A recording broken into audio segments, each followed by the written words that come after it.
La storia di Luigi Scremin comincia all'inizio del Novecento. All'inizio del Novecento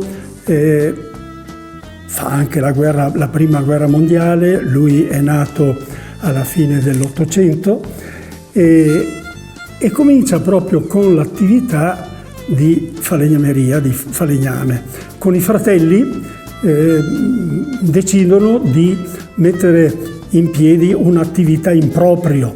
Anche lui aveva imparato naturalmente da falegname, da De Luca, peraltro, ecco, che tutti conosciamo, nel Borgo Pra. Nel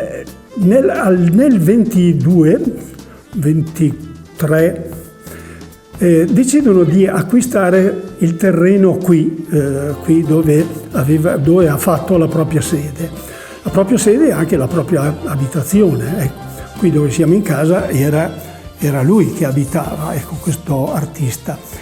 Insieme ai fratelli cominciano un'attività molto specifica. Fanno mobili particolarmente curati. Il fratello che era più impegnato nell'attività proprio manuale era un esperto ebanista, Giuseppe, molto bravo e esperto proprio nell'arte dell'intarsio. Noi vediamo che tanti lavori che sono stati fatti appunto con l'intarsio. Nel periodo tra la prima guerra mondiale e la seconda, l'attività si incrementa sempre di più. È arrivato addirittura ad una realtà di oltre 40 dipendenti, ecco, proprio un'attività che per quell'epoca era veramente notevole. I tempi cambiano dopo la seconda guerra mondiale perché cominciano i mobili un pochino dozzinali, ecco, mobili fatti un po' da poco prezzo, ecco. Lui continua naturalmente invece nella propria attività con opere veramente artistiche. Disegnano per lui mentre partecipa alle mostre, ecco, dove ha preso una miriade di diplomi e di premi, dove non prendeva il primo premio, prendeva il secondo, ma era raro, ecco. In tutta Italia e anche in Europa lo hanno conosciuto e quindi acquistava fama. Figuriamoci che all'epoca, quando all'interno delle scuole Gabelli è stata fatta una mostra sua, è venuto addirittura Alcide De Gasperi, ecco, appena nominato primo ministro.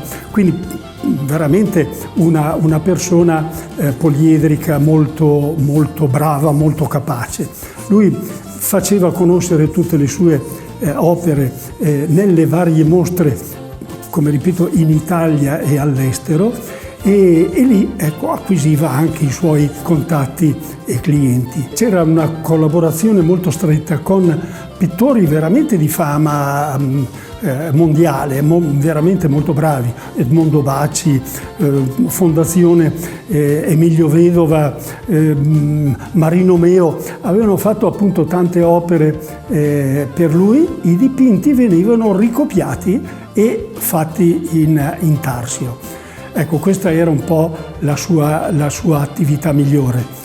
Solamente alla sua morte, alla fine del Novecento, due ricercatrici italiane veramente molto in gamba sull'arte del mobile nel Novecento italiano, hanno scoperto e naturalmente fatto un libro molto, molto bello sulla sua attività e sulla sua vita.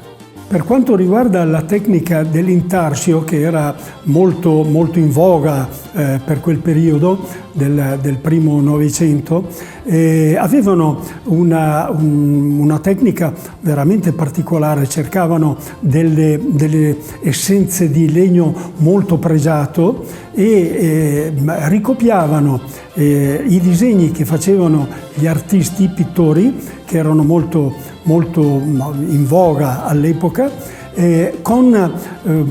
si costruivano addirittura uno strumento, per esempio, come la morsa per l'intarcio per ricavare i pezzettini, proprio era curatissima. Infatti vediamo dei lavori fatti che danno l'idea proprio della cura con cui veniva fatto questo tipo di attività. Il fratello Giuseppe, che però è morto molto giovane, era veramente un esperto nell'arte del legno, che aveva trasferito, ecco, questa sua capacità a tanti operai che poi sono diventati tra l'altro i migliori falegnami nella zona bellunese. Ecco. Facevano dei lavori sia artistici sotto il profilo dell'arte del tempo, ovviamente rispettosa dell'arte, con dei macchinari e con delle strutture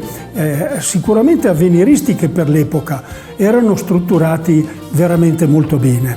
Alla morte della vedova di Scremin Luigi, la signora Lucia, non avendo eredi diretti, ha lasciato tutto in beneficenza. Era stato tramutato il suo patrimonio, quindi casa compresa, officine, eccetera, era stato tramutato in quattrini, in denaro, in lire, ecco, perché siamo ancora nel Novecento. Ecco, in lire ha lasciato a strutture bellunesi la casa di riposo, per esempio, ha ricevuto 500 milioni di lire, l'ospedale 320 milioni di lire, e 1 miliardo a 10 associazioni di volontariato, 100 milioni di lire per ogni associazione. Ecco, questo è un gesto sicuramente encomiabile, molto bello.